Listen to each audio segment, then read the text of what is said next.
Tiongkok bagaikan naga yang terbangun setelah tertidur lama. Ekonomi kini menggeliat, kemajuan seakan-akan tidak terbendung. Negara Tiongkok dengan penduduk terbanyak di dunia memiliki sejarah 4.500 tahun yang tidak terputus. Dan tulisan-tulisan kuno yang dipakai sampai saat ini banyak berbicara tentang masa lalu yang penuh misteri. Kitab-kitab klasik kuno mencatat tentang raja-raja dengan penyembahan kepada Sang Ti yang misterius. Sudah saatnya untuk diungkap Tiongkok di mata Tuhan dalam rahasia Tao di Alkitab. Shalom, salam sejahtera dalam Kristus Yesus. Selamat pagi kami ucapkan kepada saudara-saudari yang kami kasihi, pemirsa dimanapun Anda berada. Selamat datang kembali dalam seri seminar kesehatan dan kebaktian kebangunan rohani dengan tema Rahasia Tao di Alkitab. Dan hari ini topik kita adalah Tao yang membawa kemakmuran. Mendengar kata makmur, apa yang terlintas dalam benak Anda? Kemakmuran adalah kehidupan yang serba berkecukupan, jauh dari kekurangan. Itu tepat sekali. Kemakmuran adalah sebuah kondisi di mana seseorang mengalami perkembangan dan seseorang ini memiliki status sosial yang sukses. Tidak heran bahwa kemakmuran ini sering sekali diidentikan dengan 3 hal, yaitu kekayaan, kebahagiaan, dan kesehatan.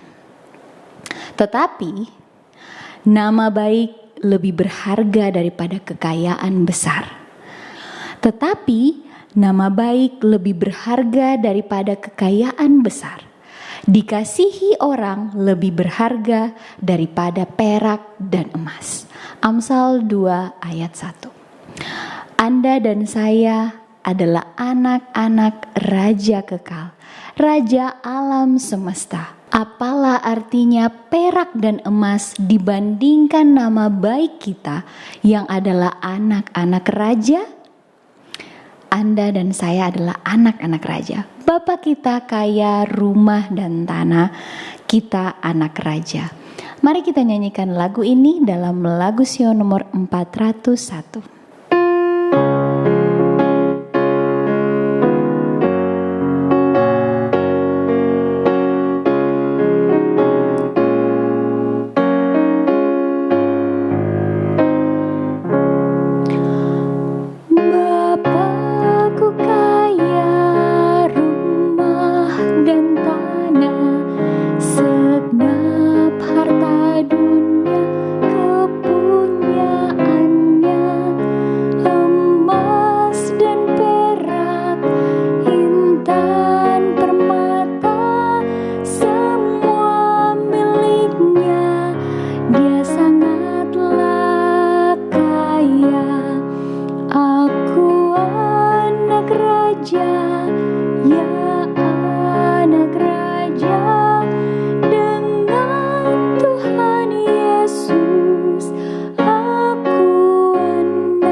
Terpujilah Tuhan, karena saudara dan saya adalah anak-anak raja. Dialah Bapa kita yang selalu memberikan yang terbaik untuk kita, termasuk kehidupan yang makmur. Namun demikian, kehidupan yang makmur yang Tuhan berikan kepada kita bukanlah berarti kita menimbun harta sebanyak-banyaknya di bumi. Tetapi semua harta yang kita punya saat ini, kita harus ingat bahwa itu bukan milik kita. Itu adalah pemberian Allah. Janganlah kamu mengumpulkan harta di bumi. Di bumi, ngengat dan karat akan merusakkannya, dan pencuri akan membongkar serta mencurinya. Tetapi kumpulkanlah harta di sorga. Matius 6 ayat 19 dan 20 bagian pertama. Harta dunia bukanlah tujuan utama kita. Hal yang paling berharga melebihi dari itu adalah apakah nama kita tertulis dalam kartu keluarga sorga? Apakah nama Anda tertulis dalam buku kehidupan? Aku tak cinta dunia, apakah namaku tertulis di sorga? Lagu Sion nomor 264.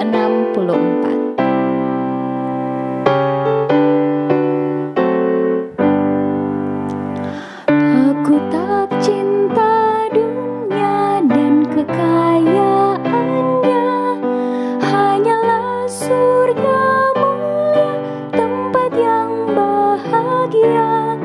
Oh, adakan tertulis namaku di sana dalam kitab Al-Hayat di surga yang bakal. Adakah tertulis namaku di sana dalam kitab Al-Hayat di surga yang bakal. Tuhan, dosaku banyak bagai pasir di laut, darah-Mu itu layak menebus dari maut. Ada dalam firman-Mu, janji-Mu ya Tuhan, meski banyak dosa-Mu, aku mau hapuskan. Adakah tertulis namaku di sana dalam kitab Al-Hayat di surga yang bakal. Kota yang amat mulia, tempat yang terindah, rumah bagi umat-Nya, tebusan darahnya. Oh, betapa ku rindu masuk kota Allah. Oh, adakah namaku tertulis di sana? Adakah tertulis namaku di sana dalam kitab Al-Hayat di surga yang bakal. Sebelum kita mulai acara kita pada hari ini, mari kita sama-sama bertenang diri dan berdoa. Tuhan Bapa kami yang di surga, Allah pengasih dan penyayang, Allah pemilik alam semesta, terpujilah Engkau ya Allah yang tidak pernah meninggalkan kami. Bapa, pada saat ini kami sangat bersyukur karena kami semua adalah anak-anak raja. Dan Tuhan berkata, lebih penting kami menjaga nama baik kami daripada harta di dunia yang hanya sementara. Tuhan, saat ini kami siap untuk mendengar suara-Mu. Biarlah Engkau menuntun hati dan pikiran kami, agar kami dapat menerima setiap berkat berharga yang akan disampaikan oleh pembicara. Kami mendoakan untuk Ibu Leong Pitlin dan Pak Edi Nurhan yang akan menyampaikan pelajaran berharga ini. Biarlah hikmat dari surga boleh dilimpahkan kepada pembicara kami, sehingga apa yang disampaikan sesuai dengan kehendak Bapa di sorga. Terpujilah Engkau dari sekarang dan sampai selama-lamanya. Dalam nama Yesus kami berdoa. Amin. Salam sahabat hidup sehat. Seminar kesehatan dan pola hidup ini dipersembahkan oleh hidupsehat.org, CMC Jakarta, dan Cancer Support Center. Shalom saudara-saudara yang kekasih di dalam Tuhan. Kita bertemu kembali di sesi kelima seri seminar kesehatan rahasia hidup yang berkelimpahan. Hari ini kita akan belajar makanan yang bisa mencegah dan menyembuhkan penyakit. Huang Tau atau kacang kedelai. Aslinya berasal dari Tiongkok dan sudah dikonsumsi oleh orang Tiongkok sejak zaman dulu. Diperkirakan sejak 3000 tahun yang lalu. Kedelai masuk ke Jepang diperkirakan pada abad ke-6 ke-7. Kemudian menyebar ke berbagai negara Asia lainnya. Dan kedelai baru masuk ke Eropa sekitar abad ke-17 dan benua Amerika pada abad ke-18.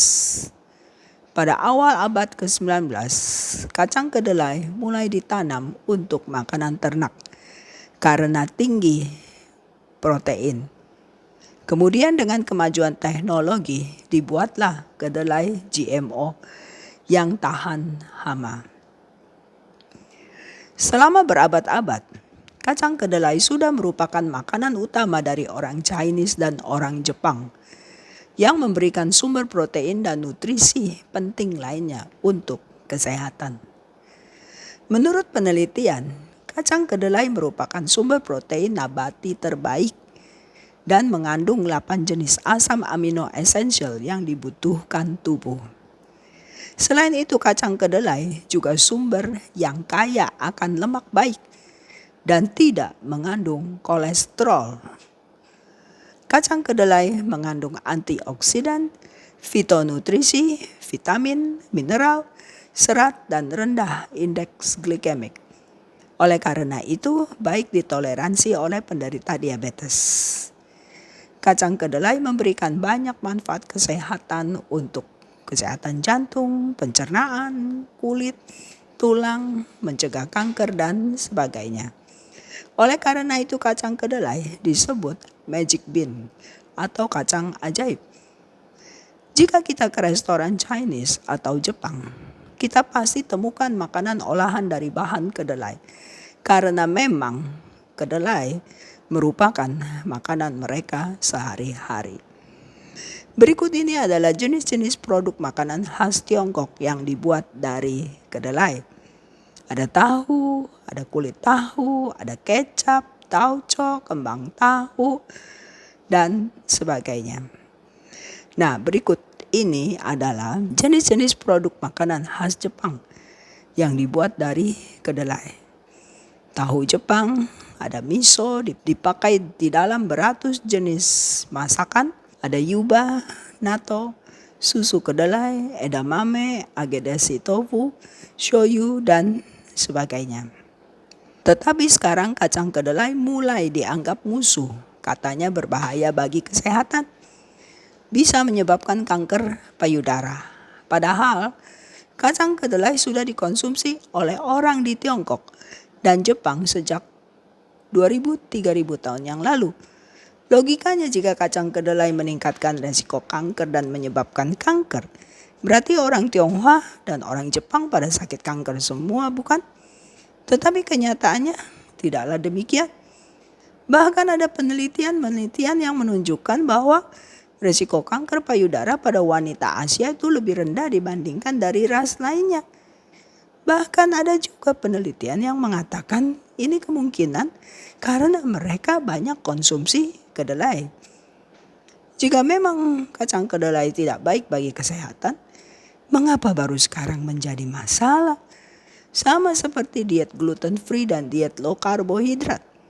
Mengapa baru sekarang menjadi masalah? Dari ribuan tahun yang lalu, manusia makan gandum yang mengandung gluten dan juga karbohidrat sebagai makanan pokok. Tidak ada masalah, mereka sehat. Sebenarnya, jawaban dari semua ini hanyalah sederhana, yaitu akibat pengolahan makanan modern yang berlebihan. Anda bisa menonton di episode ketiga dari seminar kesehatan ini. Dengan pengolahan makanan modern yang berlebihan, semua nutrisi yang bermanfaat sudah dibuang karena mementingkan rasa dan selera. Dan juga dengan teknologi modern, dibuatlah rekayasa genetik dari tanaman yang Tuhan ciptakan yang awalnya sempurna menjadi rusak. Yesus berkata, "Akulah roti hidup." Tetapi sekarang orang menghindari roti demi kesehatan. Ironis bukan? Kacang kedelai, biji gandum yang diciptakan Tuhan dengan sempurna, sudah dirusak oleh manusia. Penelitian demi penelitian mengenai kacang kedelai masih terus dilakukan. Masih ada pro dan kontra. Kembali kita ke resep sehat, umur panjang, dan hidup yang berkelimpahan, yaitu New Start, yang terdiri dari 8 unsur: nutrisi, olahraga, air, sinar matahari, pengendalian diri, udara segar, istirahat, dan iman kepada Tuhan. Untuk sehat, kita perlu menjalankan semua unsur ini secara seimbang. Kita masuk pada unsur N, yaitu nutrition dari New Start. Pada mulanya Tuhan memberikan manusia makanan yang memberikan kesehatan bagi tubuhnya. Kita sudah belajar dari episode sebelumnya. Makanan manusia yang pertama yang Tuhan berikan di Taman Eden adalah Kejadian 1 ayat 29. "Aku memberikan kepadamu segala tumbuh-tumbuhan yang berbiji di seluruh bumi, dan segala pohon-pohonan yang buahnya berbiji, itulah akan menjadi makananmu." Setelah manusia jatuh ke dalam dosa, Tuhan tambahkan lagi menu makanan manusia, yaitu semak duri dan rumput duri yang akan dihasilkannya bagimu, dan tumbuh-tumbuhan di padang akan menjadi makananmu. Jadi makanan asal mula manusia adalah berbasis tumbuhan atau plant-based yang mengandung semua nutrisi yang tubuh butuhkan. Ada kelebihan dari makanan tumbuhan, yaitu plant-based ini dibandingkan dengan makanan yang berasal dari hewani. Makanan dari tumbuhan mempunyai serat dan fitokimia. Kedua unsur ini mempunyai fungsi meningkatkan kekebalan tubuh dan menyembuhkan penyakit. Mari kita berkenalan dengan fitokimia. Apakah fitokimia? Sesuai dengan namanya, yang artinya fito, tanaman. Jadi fitokimia adalah zat kimia atau senyawa kimia yang terdapat pada tumbuhan yang tidak dibutuhkan untuk fungsi normal tubuh, tetapi memiliki efek yang menguntungkan bagi kesehatan atau memegang peran aktif bagi pencegahan penyakit. Fitokimia hanya ada di makanan dari tumbuhan. Dan fitokimia inilah yang memberi rasa, warna, tekstur, wanginya terhadap tanaman. Semakin gelap warnanya dan semakin mempunyai rasa dan aroma, kandungan fitokimia semakin konsentrat. Jika saya bertanya kepada Anda, buah apa ini yang ada di layar? Mungkin tidak semua bisa menjawab. Karena buah ini sudah mulai langka, karena sedikit peminat. Ini adalah buah jamblang atau duet. Rasanya agak sepat. Buah ini sangat bagus untuk diabetes, kolesterol, untuk kekuatan tulang, obat infeksi, melancarkan pencernaan, kesehatan jantung, dan yang lain-lain. Bukan hanya buahnya mempunyai manfaat, tetapi daunnya juga, bijinya, kulit pohonnya juga bisa untuk obat.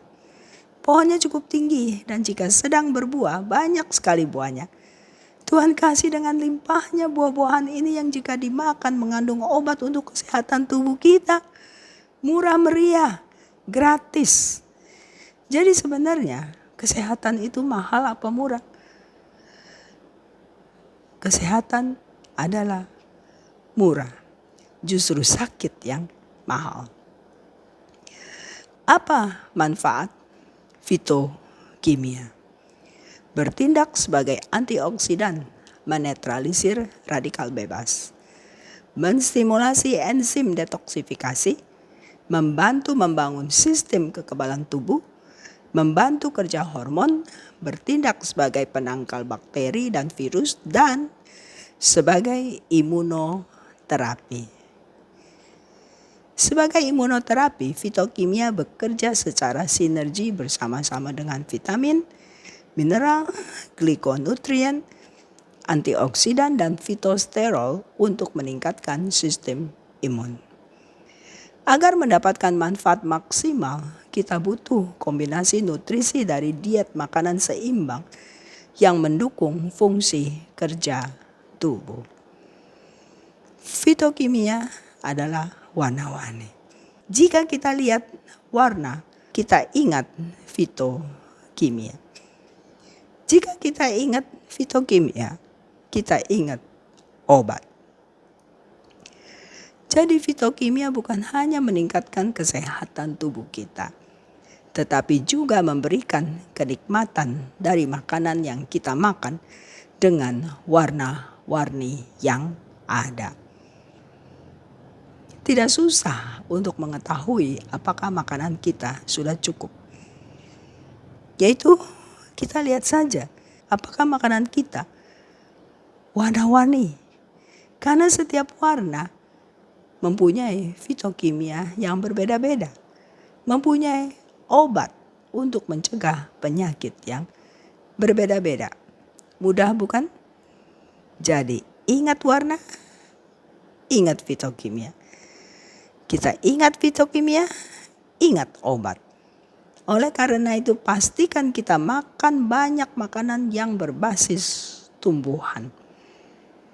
Ini adalah pohon yang tumbuh di Indonesia dan pohon-pohon ini dulu banyak. Buahnya juga melimpah, murah seharusnya. Tetapi sekarang sudah mulai langka karena tidak banyak peminatnya.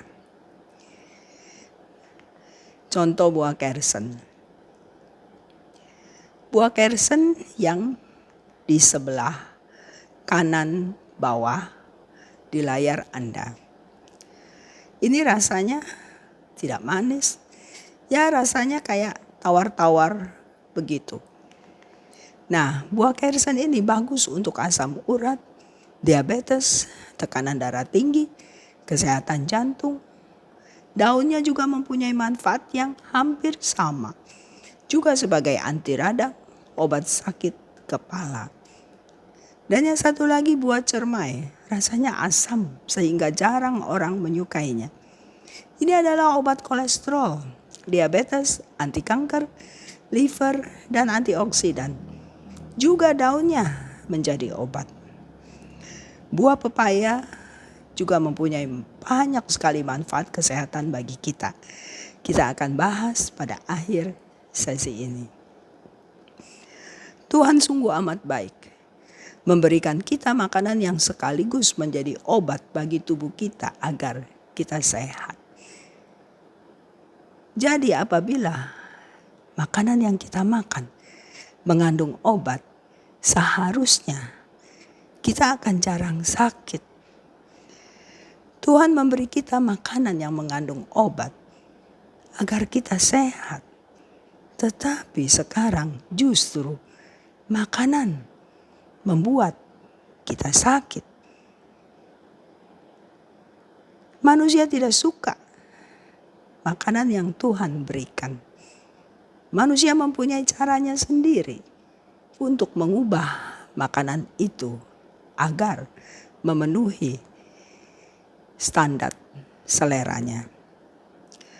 Fitokimia adalah warna-warni. Lihat buah-buah ini, cantik sekali dan indah. Bukan hanya indah dipandang mata, tetapi juga menggugah selera.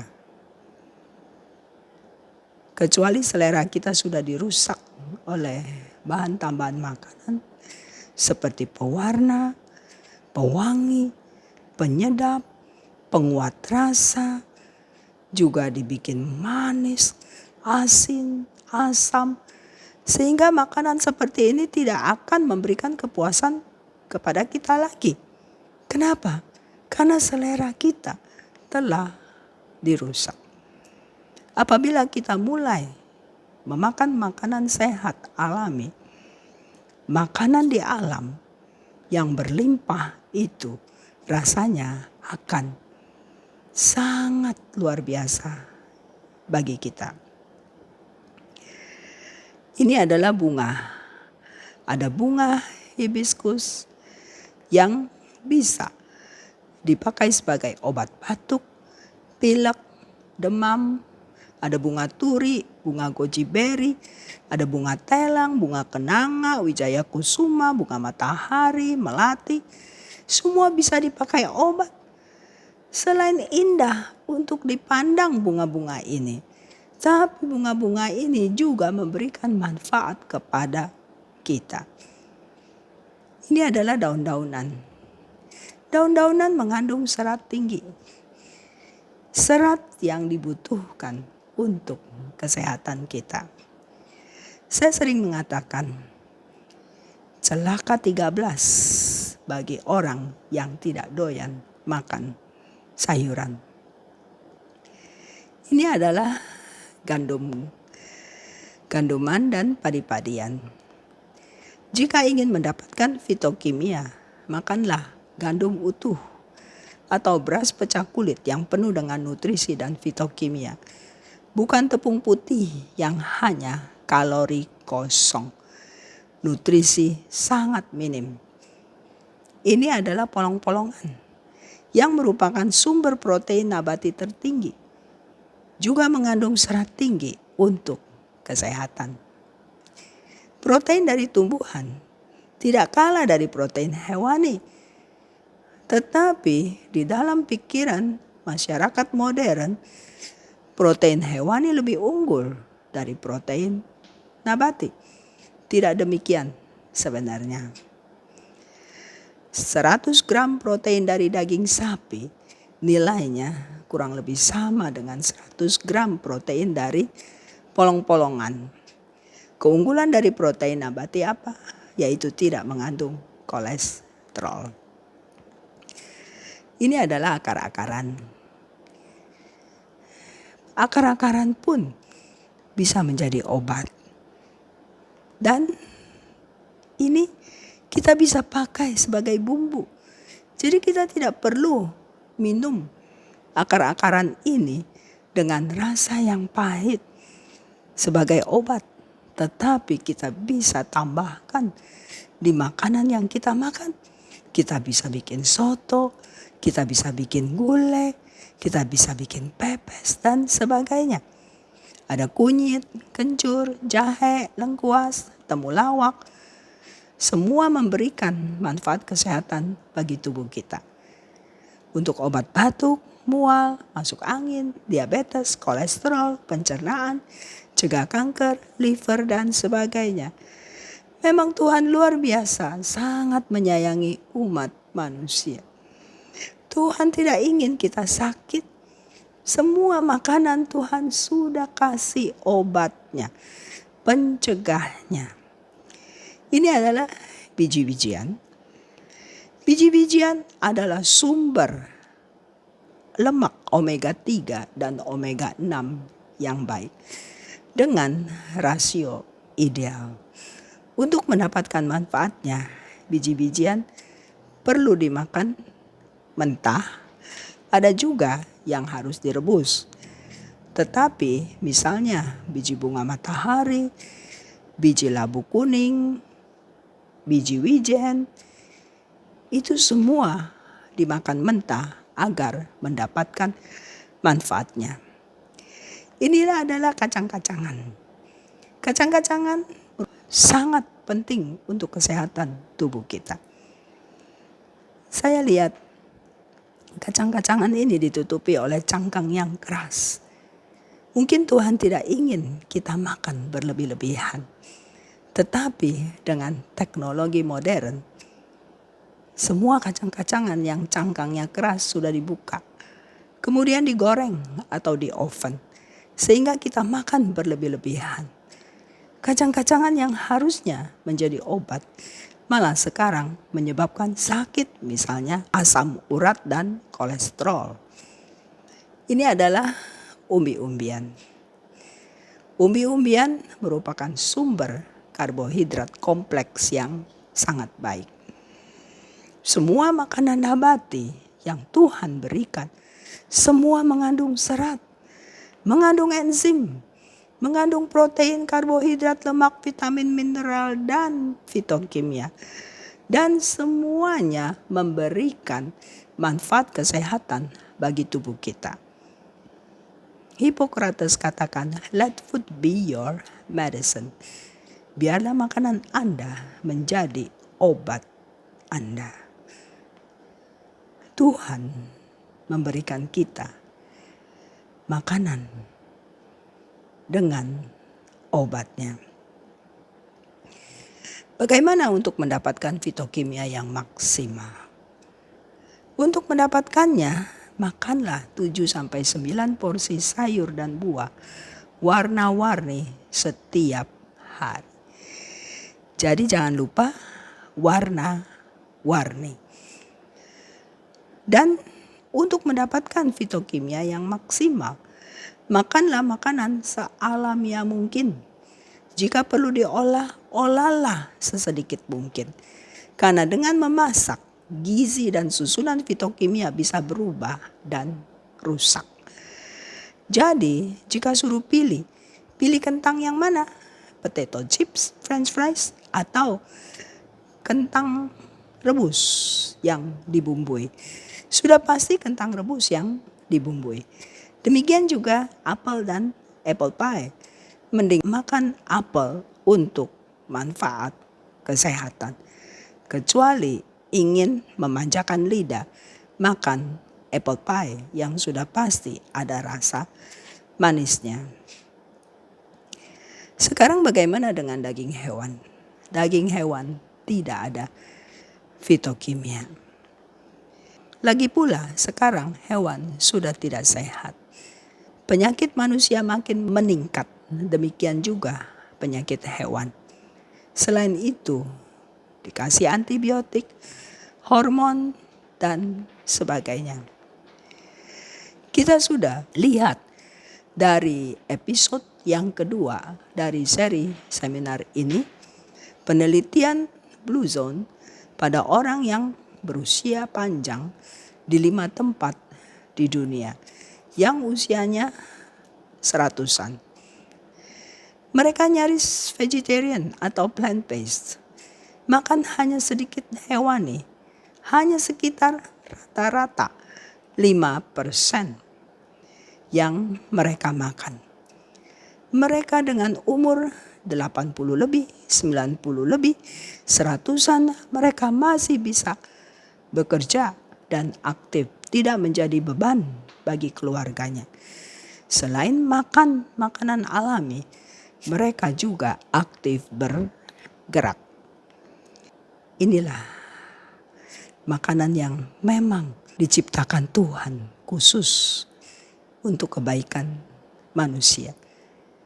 Berapa dari kita menghargai makanan ciptaan Tuhan ini? Sekarang pertanyaannya, apakah bisa menyembuhkan penyakit? Makanan-makanan itu. Kita lihat The China Study. Ini adalah penelitian yang komprehensif mengenai peran nutrisi terhadap kesehatan manusia. Penelitian ini dilakukan oleh T. Colin Campbell, PhD. Dia seorang ahli biokimia gizi dari Cornell University, bekerja sama dengan Oxford University dan Chinese Academy of Preventive Medicine. Nah, The China Study meneliti hubungan antara konsumsi makanan hewani dan penyakit kronis seperti sakit jantung koroner, diabetes, kanker payudara, kanker prostat, dan kanker usus. Buku ini sudah diterjemahkan ke dalam 50 bahasa dan terjual lebih dari 2 juta kopi di seluruh dunia. Pada awal karirnya, Dr. Colin Campbell sangat percaya protein bisa menyelesaikan penyakit-penyakit di dunia ini. Sehingga dia sangat menekankan pentingnya protein hewani. Tetapi pada waktu dia melakukan riset, dia justru menemukan sebaliknya. Dengan konsumsi protein hewani lebih dari yang kita butuhkan, akan meningkatkan kolesterol darah dan aterosklerosis dan menciptakan banyak masalah-masalah lainnya. Di pedesaan Tiongkok, konsumsi lemak kurang dari setengah dari orang Amerika. Konsumsi serat mereka 3 kali lebih banyak. Dan makan protein hewaninya sangat sedikit. Hanya 10% dari orang Amerika. Konklusi dari penelitian ini adalah orang yang memakan terutama dari makanan utuh atau whole foods yang sedikit diproses, diet vegan, plant-based, menghindari produk hewani dan mengurangi makanan proses, dan mengurangi juga karbohidrat sederhana akan mencegah atau membalikkan pengembangan macam-macam penyakit kronis. Dia katakan protein hewani meningkatkan pertumbuhan kanker. Juga dikatakan karbohidrat tidak selalu adalah musuh. Karbohidrat yang sudah sangat diproses, karbohidrat sederhana buruk bagi kita. Tetapi karbohidrat kompleks adalah sehat. Diet rendah karbo dalam jangka pendek memang bisa menurunkan berat badan dengan cepat, tetapi mengorbankan kesehatan jangka panjang. Kita sudah lihat di episode kedua bahwa penyakit jantung bisa diputar atau dibalikkan melalui nutrisi. Demikian juga penyakit diabetes bisa diputar. Ini adalah dokter-dokter yang melakukan penelitian terhadap penyakit jantung dengan makanan alami. Jadi, diet plant-based whole food bukan hanya bisa mencegah penyakit jantung dan penyakit kanker, tetapi juga diabetes, obesitas, penyakit autoimun, tulang, ginjal, mata, dan sebagainya. Kita tidak perlu heran bila mengenal Tuhan yang kita kasihi. Pasti Tuhan sudah memberikan penangkal penyakit melalui makanan yang Tuhan berikan. Bukankah ini sangat luar biasa? Kita mempunyai Tuhan yang sangat peduli kepada kita. Dikatakan apakah kita vegan atau tidak. Di dalam penelitian itu mereka sarankan perbanyaklah makan makanan nabati di setiap piring nasi kita. Menu yang Tuhan berikan pada awal manusia diciptakan tidak salah. Semua untuk kebaikan kita. Tetapi jika kita ingin menjadi vegan atau vegetarian, janganlah menjadi junk food vegetarian. Donat pun vegetarian, tapi tidak sehat. Makanlah makanan yang tumbuh dari tanah, sekali lagi, dan diolah dengan minimal. Banyak yang bertanya, gimana caranya supaya saya bisa makan langgeng, makan sehat? Kunci suksesnya sebenarnya mudah, yaitu apa? belajar masak. Belajar masak sehat dan bereksperimen dengan masakan. Kita sehari makan bisa 2 kali, 3 kali. Jika makanan kita tidak enak dan membosankan, apa artinya hidup ini? Jadi marilah bereksperimen memasak makanan sehat. Be adventurous. Jadi setiap hari pada waktu kita makan, kita mempunyai kenikmatan yang luar biasa. Jadi makanan sehat lama-lama sudah menjadi gaya hidup kita. Saya kasih contoh semangkuk obat dalam soto kuning. Kita lihat soto kuning, itu kita sebenarnya bisa lihat, wow, ini obat ini. Soto kuning yang kita masak ya, bukan yang kita beli, yang banyak gajinya. Ini bahan dari kacang merah, toge, tomat, kentang. Bumbunya yang dihaluskan ada bawang merah, bawang putih, jahe, kemiri, kunyit, ketumbar. Kemudian ada daun salam, daun jeruk, lengkuas, serai, dan garam. Setelah masak, kita taburi dengan daun bawang, daun seledri. Semua bahan-bahan yang disebutkan tadi, semua mempunyai manfaat. Jadi seperti kita minum semangkok jamu. Tetapi ini semangkok obat di dalam soto kuning. Bukan jamu yang rasanya pahit. Salad, sepiring obat dalam salad. Atau sepiring obat dalam lalapan. Semangkok obat dalam sup tomat. Luar biasa. Kita makan, makanan kita menjadi obat kita. Sehingga kita tidak perlu sakit. Kita bisa mencegah penyakit. Jadi sekali lagi, makanan sangat penting untuk kesehatan kita. Karena makananlah yang membangun sel tubuh kita.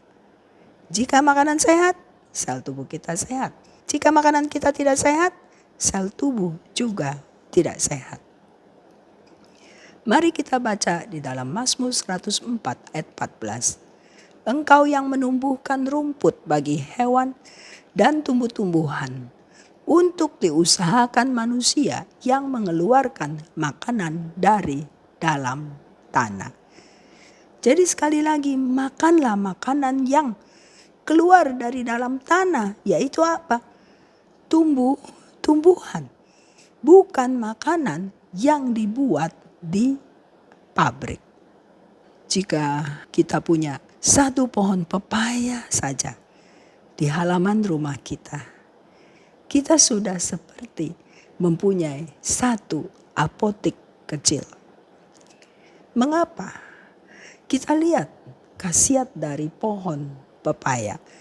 Buahnya bagus untuk pencernaan, parasit usus, masalah kulit, eksim, melancarkan BAB, menurunkan kolesterol LDL, meningkatkan kerja empedu, penguat jantung, memperlancar ASI, meningkatkan sistem imunitas tubuh. Bunganya bagus untuk penyakit jantung, penyakit liver, mencegah malaria, diabetes, melancarkan sirkulasi darah. Daunnya menambah nafsu makan, menstabilkan kolesterol, tekanan darah tinggi, obat jerawat, memperlancar pencernaan, demam berdarah, anti kanker. Kemudian bijinya mengandung zat antibakteri, obat cacing, melindungi ginjal, mendetoks liver, kesehatan pencernaan. Akarnya obat cacing, batu ginjal, rematik. Jadi misalnya demam berdarah, oke, rebus daunnya. Cacingan, ambil bijinya atau akarnya. Ada masalah dengan pencernaan? Oke, makan buahnya. Diabetes, makan bunganya. Luar biasa bukan? Apotek kecil di halaman rumah kita yang memberikan kesehatan kepada kita. Apotek Tuhan, God's Pharmacy, 上帝的药房. Sebagai penutup, mari kita baca Yehezkiel 47 ayat 12. Buahnya menjadi makanan dan daunnya menjadi obat. 1 Yohanes 3 ayat 2. Saudaraku yang kekasih, aku berdoa, semoga engkau baik-baik dan sehat-sehat saja dalam segala sesuatu, sama seperti jiwamu baik-baik saja. Inilah doa dan harapan kami. Tuhan Yesus memberkati kita semua. Amin.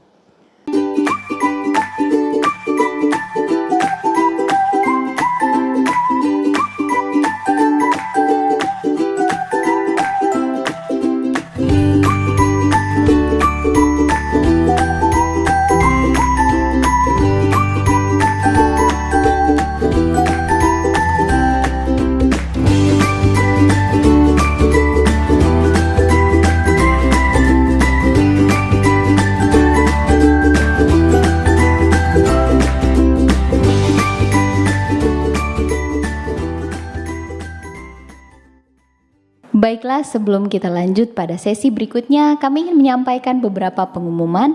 Di antaranya, apabila Anda memiliki pertanyaan sehubungan dengan pembahasan yang saudara dengarkan, Anda dapat mengirimkan pertanyaan Anda ke 0878 00 123457. Dan bila Anda merasa terberkati, jangan lupa untuk like, subscribe, dan komen, kemudian bagikan video-video ini kepada orang-orang yang Anda kasihi, yang ada di dekat Anda. Sampaikan kabar ini agar mereka pun menerima dan mendengarkan kabar gembira. Dan kami juga rindu mengajak saudara untuk belajar Alkitab bersama secara online.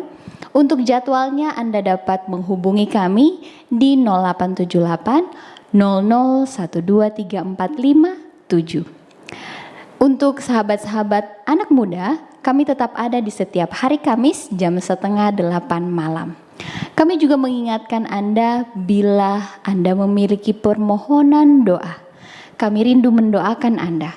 Kirimkan permohonan Anda ke nomor yang sama 0878 00 123457. Baiklah, saat ini mari kita siapkan hati kita untuk mengikuti acara berikutnya. Selamat menyaksikan.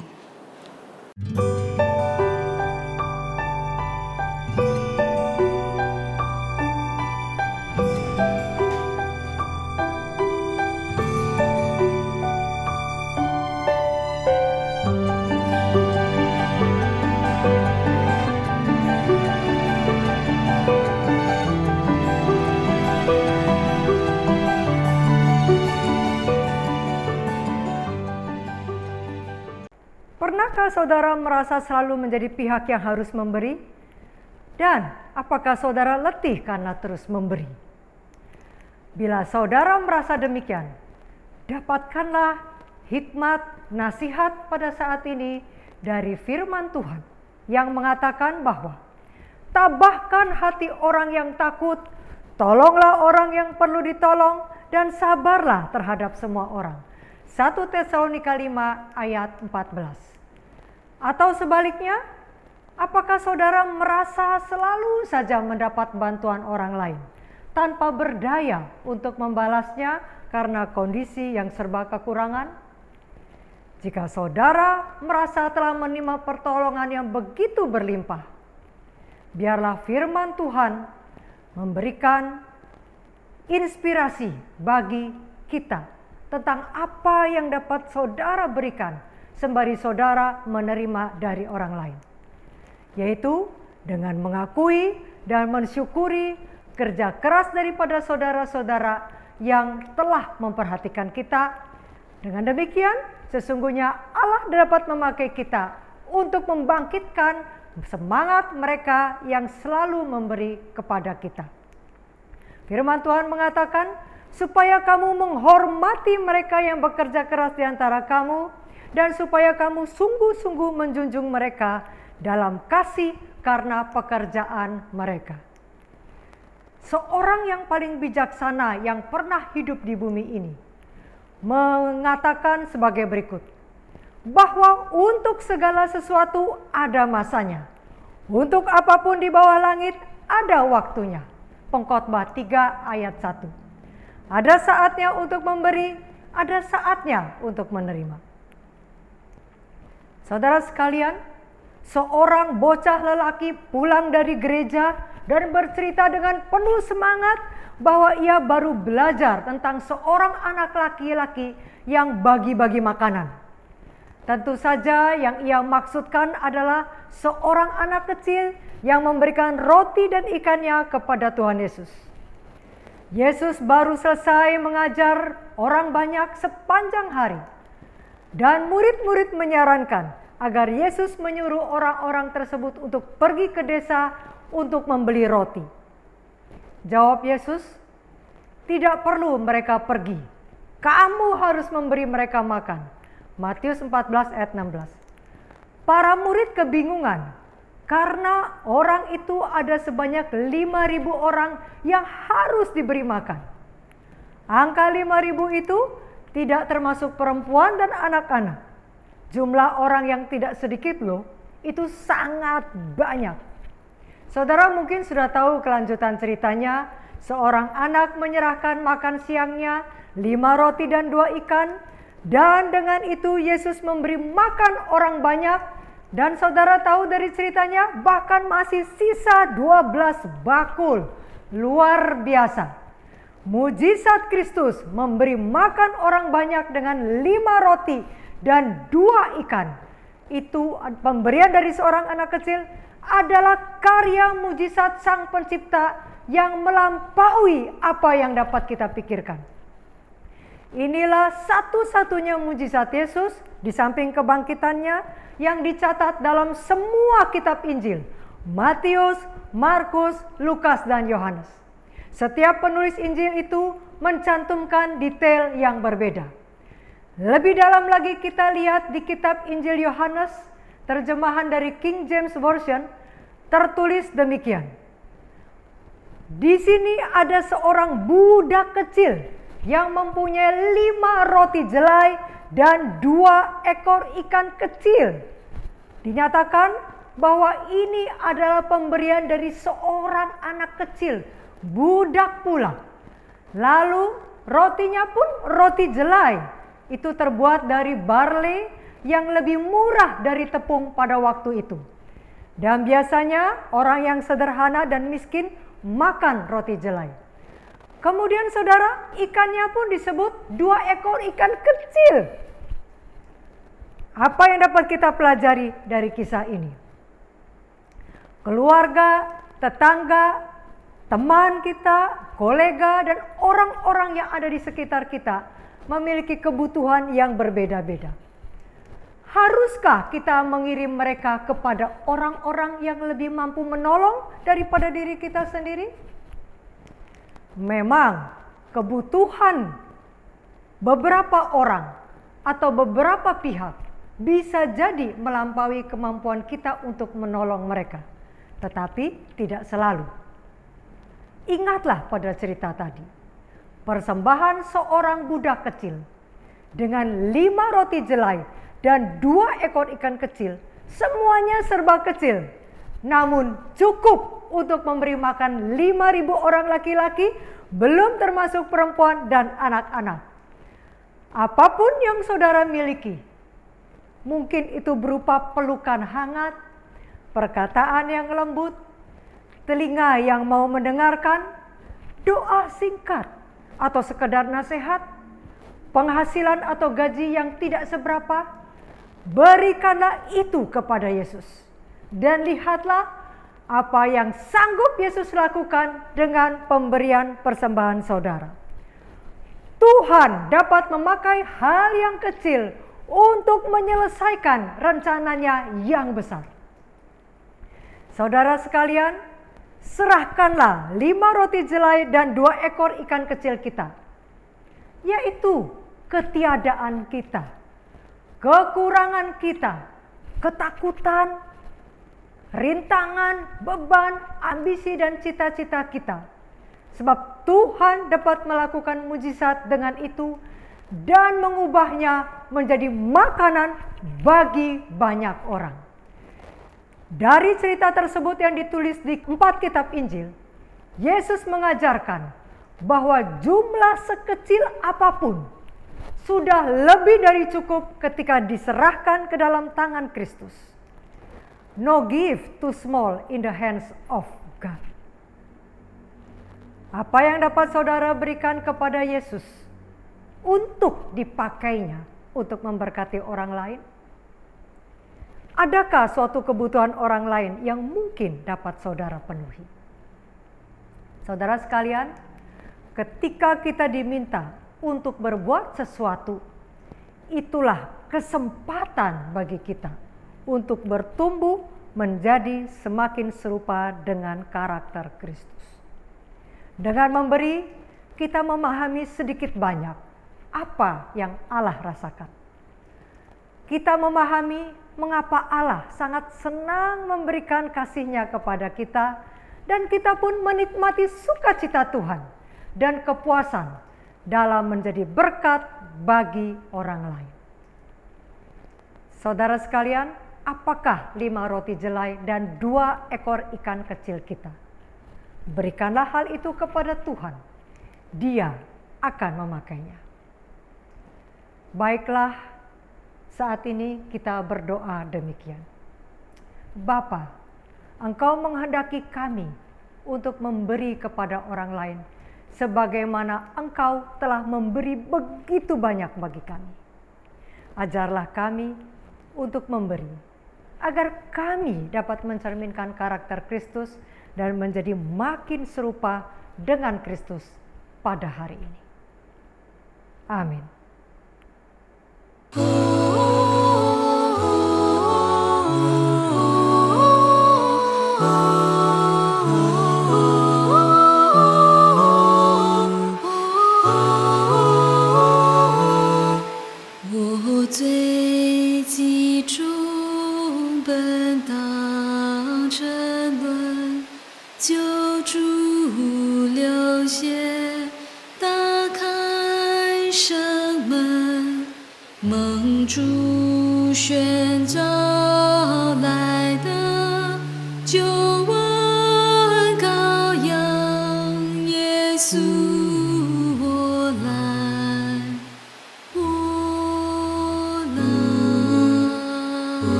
sudah saatnya untuk diungkap.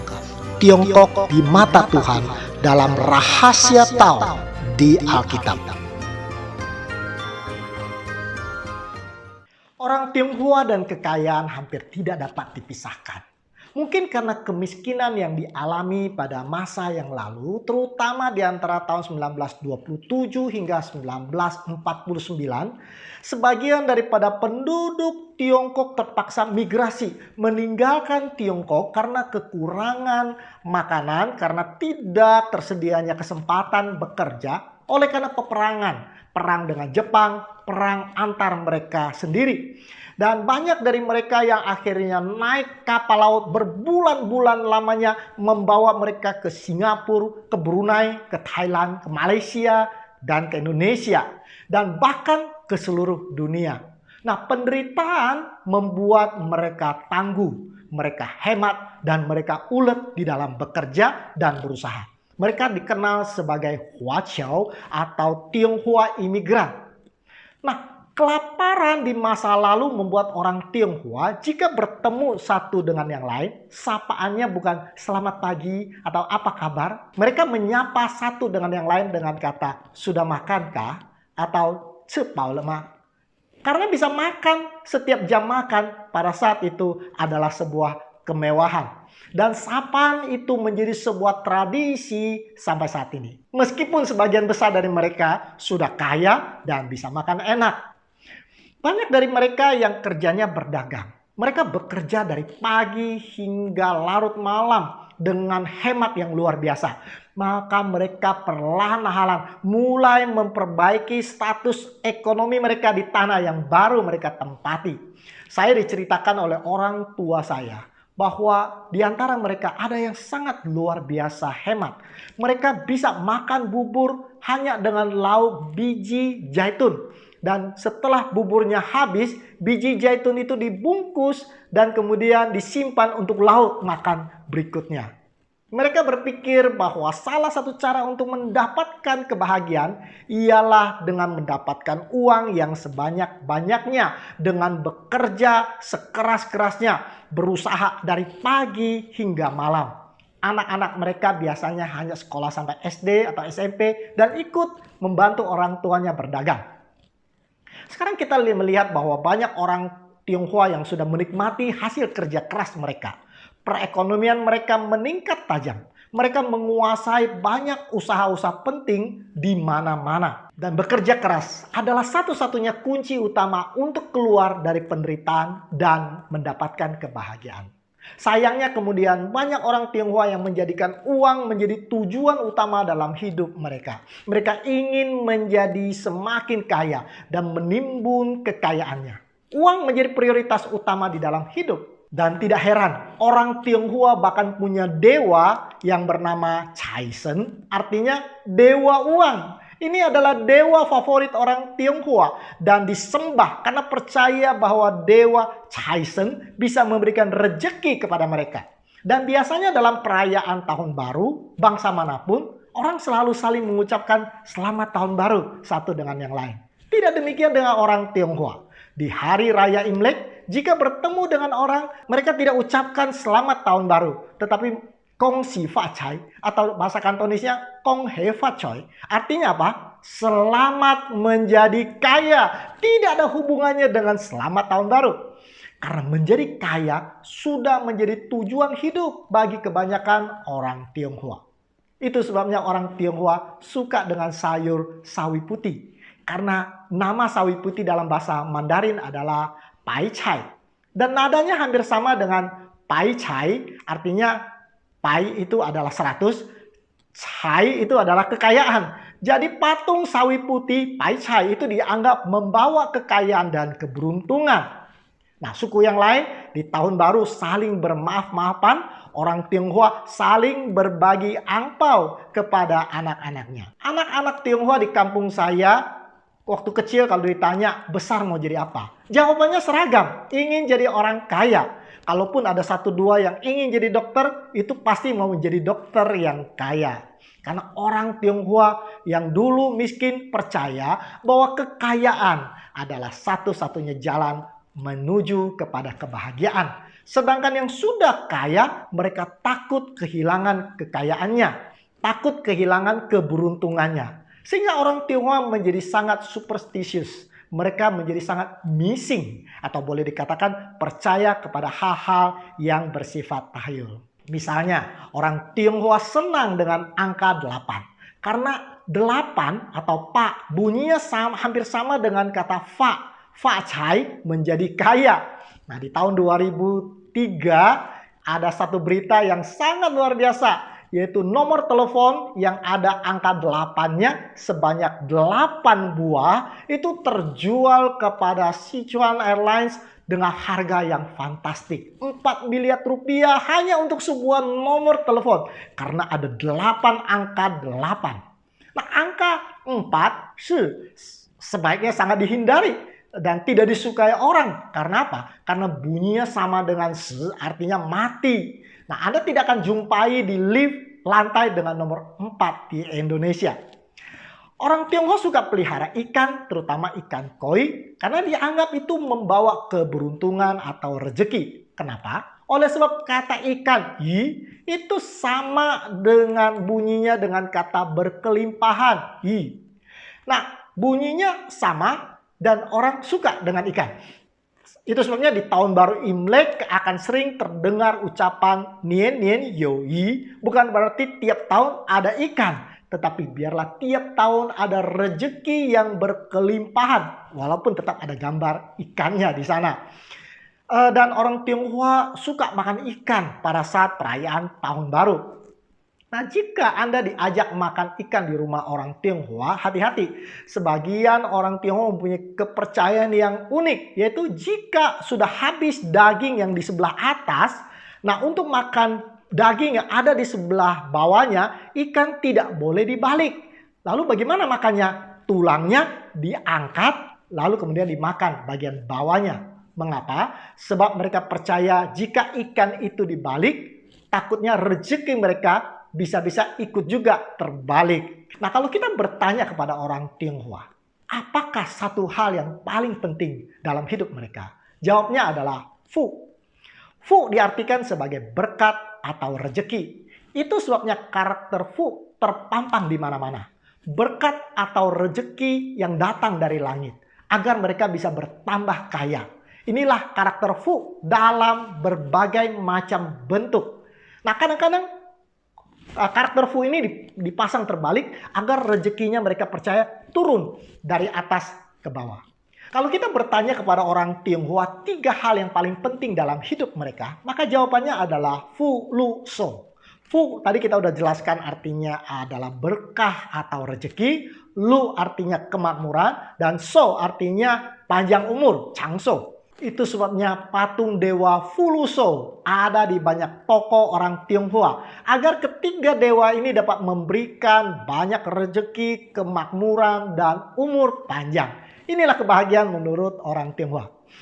Kalau kita bertanya kepada orang Tionghoa 5 hal apa yang paling penting dalam hidup mereka, maka jawabannya adalah changso, yaitu umur panjang.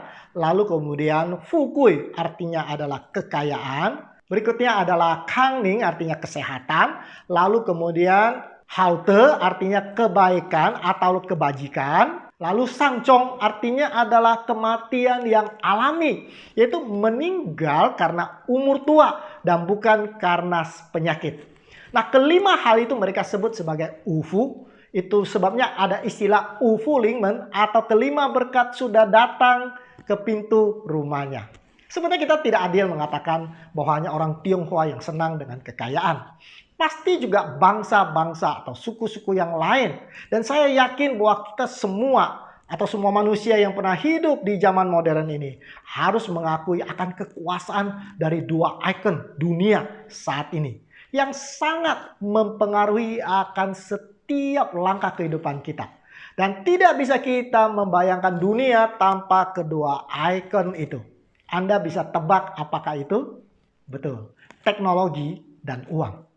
Jika Anda seusia dengan saya, maka kita adalah saksi yang melihat perubahan teknologi yang sangat luar biasa di dalam rentan usia hidup kita.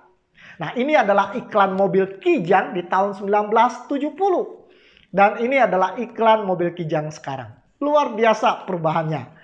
Kalau Anda masih punya mesin tik seperti ini, maka Anda seusia dengan saya. Nah, tempatnya sudah digantikan oleh komputer. Nah, ini adalah alat yang digunakan oleh mama saya untuk mencuci baju dulu.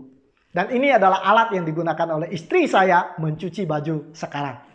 Ini adalah penerangan saya waktu kecil, yaitu Petromax dan lampu tempel. Menyalakan Petromax ini sangat unik.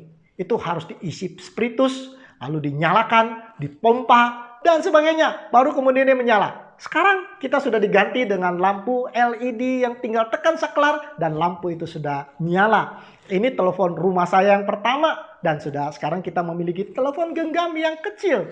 Ini kamera saya yang canggih.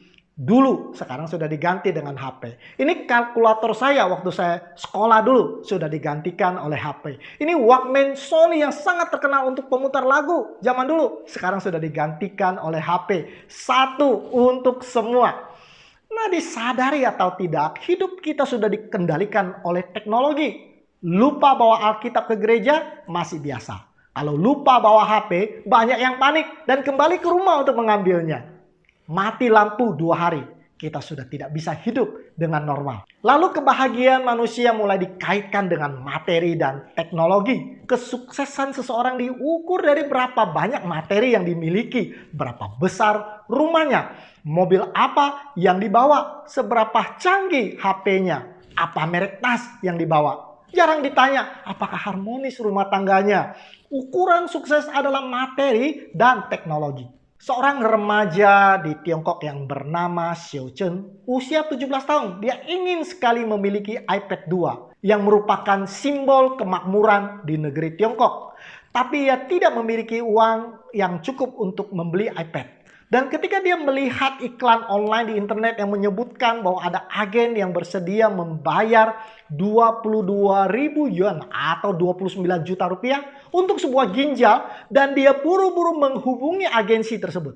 Lalu kemudian Chen mengikuti instruksi yang diberikan oleh agensi tersebut sehingga pada tanggal 28 April tahun 2011 dia pergi ke rumah sakit di kota Zhengzhou di provinsi Hunan untuk melakukan pembedahan ginjal. Setelah 3 hari, remaja tersebut keluar dari rumah sakit dan kemudian dia pergi membeli iPad 2 beserta dengan barang-barang elektronik yang lain sebelum pulang ke rumahnya. Prosedur operasi rupanya tidak berjalan dengan baik. Alih-alih mendapatkan kebahagiaan, anak itu harus kehilangan ginjal yang satu lagi akibat infeksi dan sekarang hidup dari cuci darah. Ini sebuah cerita tragis yang menunjukkan betapa teknologi telah menguasai hidup kita dan hidup manusia.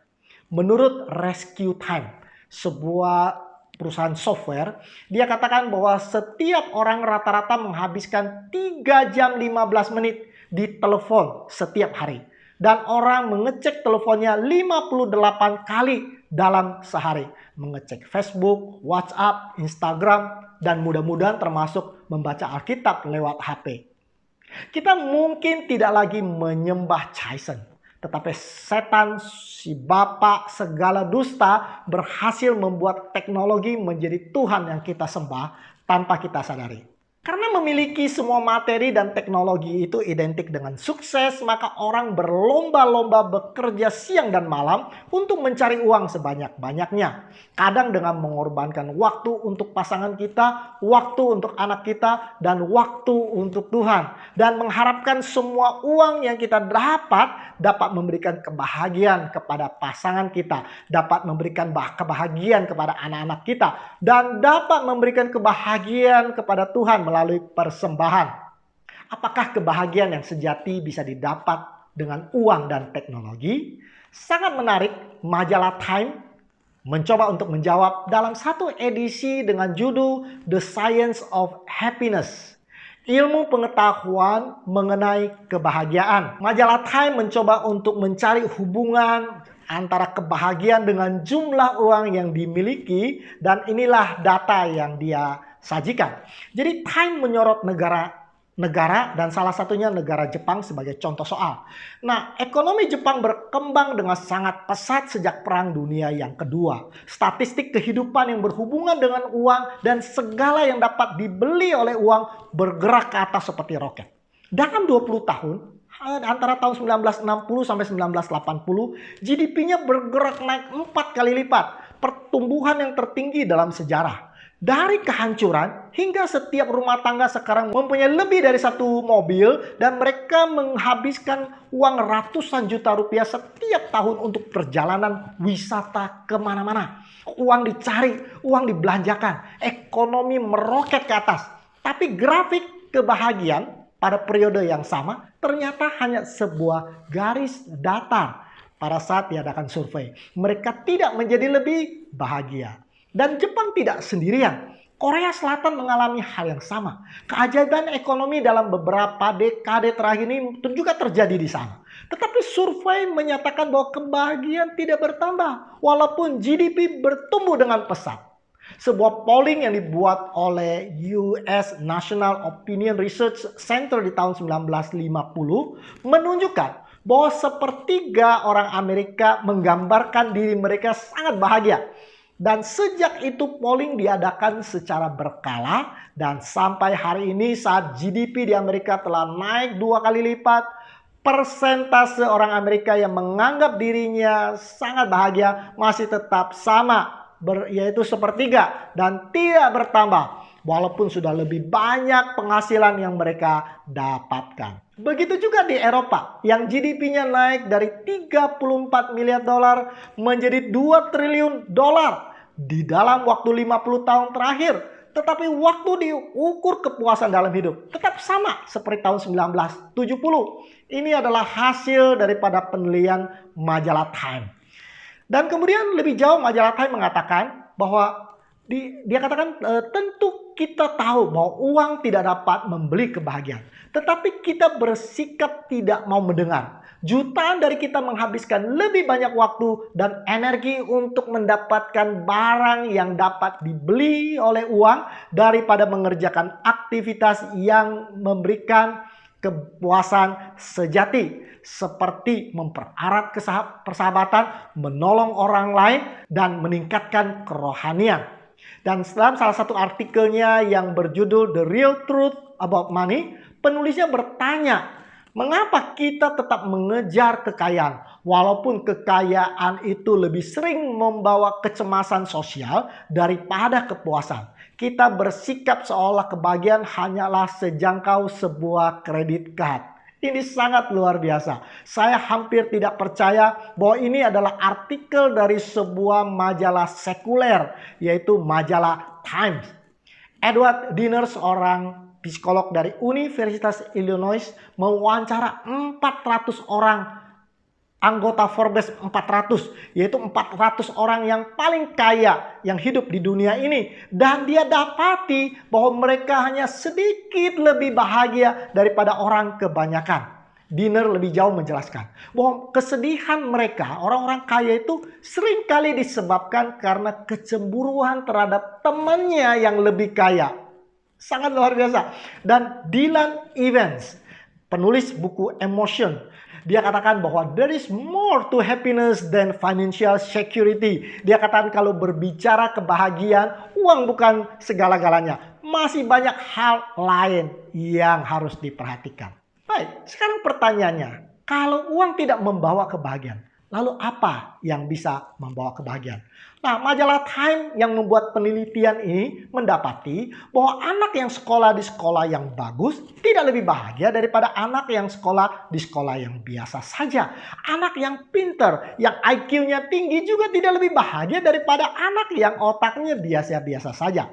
Dan orang muda tidak lebih berbahagia daripada orang tua. Nah, orang yang sudah menikah sedikit lebih bahagia daripada yang jomblo. Itu tergantung dengan siapa juga Anda menikah. Jadi apa yang membawa kebahagiaan? Saudara sekalian, ini adalah hasil survei dari majalah Time. Ingat, ini adalah sebuah majalah sekuler.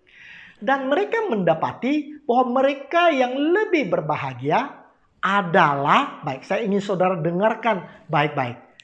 Bukan orang yang lebih banyak hartanya, bukan orang yang lebih terkenal, bukan orang yang punya kedudukan yang tinggi. Menurut majalah Time, mereka yang lebih bahagia adalah mereka yang mempunyai iman kerohanian. Yang pertama, Dan yang kedua adalah mereka yang memiliki banyak sahabat. Alkitab mengatakan, kasihilah Allahmu dan kasihilah sesamamu manusia. Tidak usah capek-capek bikin survei dengan menghabiskan uang yang banyak. Majalah Time sebetulnya bisa menggalinya dari Alkitab. Di dalam Matius 22 ayat 37 dikatakan, jawab Yesus kepadanya, kasihilah Tuhan Allahmu dengan segenap hatimu, dengan segenap jiwamu, dengan segenap akal budimu. Dan hukum yang kedua dikatakan ialah sama dengan itu, kasihilah sesamamu manusia seperti dirimu sendiri. Pada kedua hukum ini bergantung seluruh hukum Taurat dan kitab para nabi. Jadi Yesus tahu apa yang dibicarakannya. Dia tahu bahwa dalam kedua hal itulah bisa membawa kebahagiaan kepada manusia. Nah, mengapa uang tidak otomatis membawa kebahagiaan? Nah, majalah Time menjawab, yaitu melalui seorang psikolog, seorang profesor ya bernama Catherine Sanderson. Dia katakan bahwa kenapa uang tidak bisa membawa kebahagiaan? Karena umumnya manusia itu tidak pernah puas. Kita berpikir jika kita punya uang yang lebih banyak lagi, kita akan lebih bahagia. Tetapi setelah kita mendapatkannya, kita ternyata tidak sebahagia yang kita pikirkan. Mengapa? Karena berapapun yang kita miliki, manusia memiliki sifat yang tidak pernah puas. Selalu ingin lebih. Tinggal di kos, minta kepada Tuhan supaya kita memiliki rumah. Sesudah dapat rumah, kita minta kepada Tuhan, minta rumah yang bertingkat. Dikasih rumah yang bertingkat, kita berdoa lagi, Tuhan minta yang ada kolam renang. Lalu yang kedua dikatakan karena manusia suka membandingkan dirinya dengan orang yang lain. Orang tidak lagi bertanya apakah mobil ini sudah cukup untuk saya pakai. Mereka bertanya apakah mobil saya sudah lebih bagus dari mobil tetangga saya. Lingkaran inilah yang membuat kita terus mencari uang tetapi tidak pernah merasa puas karena mindset kita yang salah. Dan Gilbert, seorang profesor di Harvard University, dia mengatakan bahwa ketika kebutuhan dasar manusia tercukupi, maka lebih banyak uang tidak berarti lebih banyak kebahagiaan. Nah, ini penelitian ini ditulis dalam majalah Time mengatakan pada saat seseorang mencapai kebutuhan basic, yaitu saat mereka memiliki rumah, mereka sudah punya kendaraan, mereka sudah mendapatkan pendidikan dan kesehatan, maka kebahagiaannya itu naik tinggi sekali. Jadi tidak memiliki apa-apa sampai punya rumah yang pertama, itu kebahagiaannya naik tinggi sekali. Tetapi dikatakan bahwa dengan bertambahkan kekayaan setelah itu, maka tidak lagi grafik kebahagiaan tidak naik lagi seperti sebelumnya. Dikatakan rumah yang kedua, rumah yang ketiga tidak membuat orang menjadi 2 kali atau 3 kali lebih bahagia. Garis kebahagiaannya kemudian menjadi datar. Saya tertarik dengan tulisan di dalam Alkitab di dalam 1 Timotius 6 ayat 8 dikatakan asal ada makanan dan pakaian cukuplah. Ayat ini kelihatannya mendukung penelitian dari majalah Times yang mengatakan kita harus berjuang untuk kebutuhan dasar kita, tetapi bukan menjadikan kekayaan sebagai Tuhan kita. Pertanyaannya, apakah salah memiliki uang banyak? Tentu tidak. Alkitab mengatakan Abraham sangat kaya, tapi dia tidak mencintai kekayaannya. Dia mencintai Tuhan bahkan lebih daripada anak kandungnya sendiri. Anak yang dijanjikan oleh Tuhan, pemberian dari Tuhan. Saudara sekalian, uang bukan akar dari kejahatan. Cinta akan uang adalah akar dari segala kejahatan. Ibrani 13 ayat 5 mengatakan, janganlah kamu menjadi hamba uang. Kita boleh menjadi orang kaya, tapi jangan menjadi budak dari kekayaan kita. Dan uang jangan menjadi Tuhan kita. Matius 6 ayat 24 mengatakan, kita tidak dapat mengabdi pada 2 tuan. Kita harus pilih kepada siapa kita akan menyembah. Apakah kita akan menyembah Allah atau kita akan menyembah Mammon. Kita tidak bisa menyembah dua-duanya pada waktu yang bersamaan. Alkitab mencatat 2 kisah yang sangat menarik mengenai 2 orang kaya. Kisah yang pertama dicatat di dalam kitab Matius pasal yang ke-19. Mengenai seorang muda yang kaya. Walaupun kaya, dia tidak bahagia. Dia datang kepada Yesus dan bertanya, bagaimana bisa mendapatkan kebahagiaan? Yesus mengetahui masalah orang muda itu. Dia terlalu mencintai hartanya. Lalu Yesus uji dia dengan mengatakan, jualah hartamu dan ikut saya. Yesus ingin orang muda ini menukar hartanya dengan fu yang sejati. Orang muda yang kaya itu pergi dengan hati yang sedih karena dia sangat mencintai hartanya. Dan kisah yang kedua di dalam Alkitab menceritakan satu orang kaya yang lain. Orang kaya ini adalah seorang pemungut cukai yang bernama Zakheus. Nah, Zakheus juga sangat kaya, tetapi sama seperti orang muda yang kaya, dia juga tidak bahagia. Ada satu lubang di dalam hatinya yang tidak bisa ditutupi oleh uangnya yang banyak. Jadi waktu Yesus datang kepadanya, dia sedang ada di atas pohon, dan ketika Yesus panggil namanya, Zakheus, turunlah. Dan pada saat itu juga Zakheus merasa bahwa lubang di dalam hatinya telah tertutup oleh suara Yesus. Dia tidak peduli lagi dengan kekayaannya, dan kini dia sadar hanya Yesus yang dapat memberikan kebahagiaan yang sempurna dan bukan hartanya.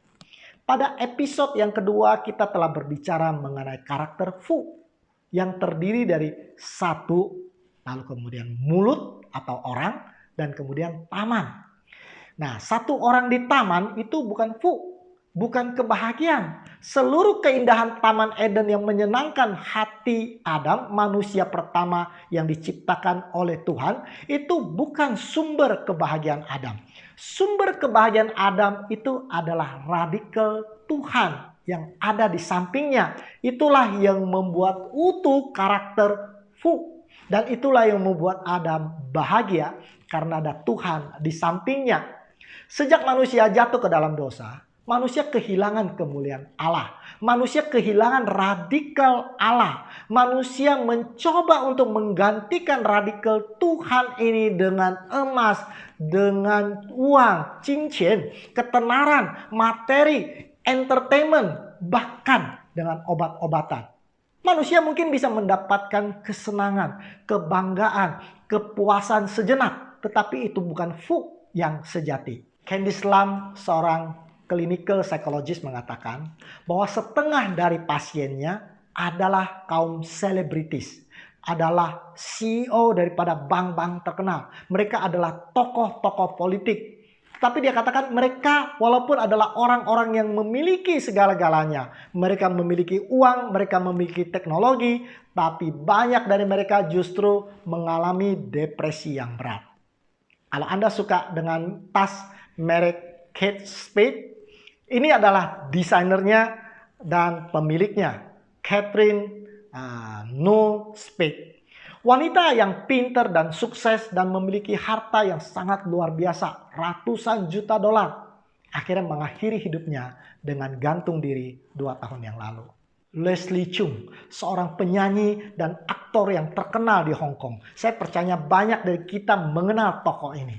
Dan di puncak kesuksesannya, dia melompat dari lantai 24 Mandarin Oriental Hotel di Hong Kong dan mati di usia 47 tahun. Meninggalkan jutaan fansnya di seluruh dunia yang meratapi dia. Lubang di dalam hati manusia tidak bisa ditutupi dengan kekayaan, materi, teknologi, kedudukan, dan ketenaran. Lubang itu hanya bisa ditutupi oleh kehadiran Yesus Kristus di dalam hidup manusia.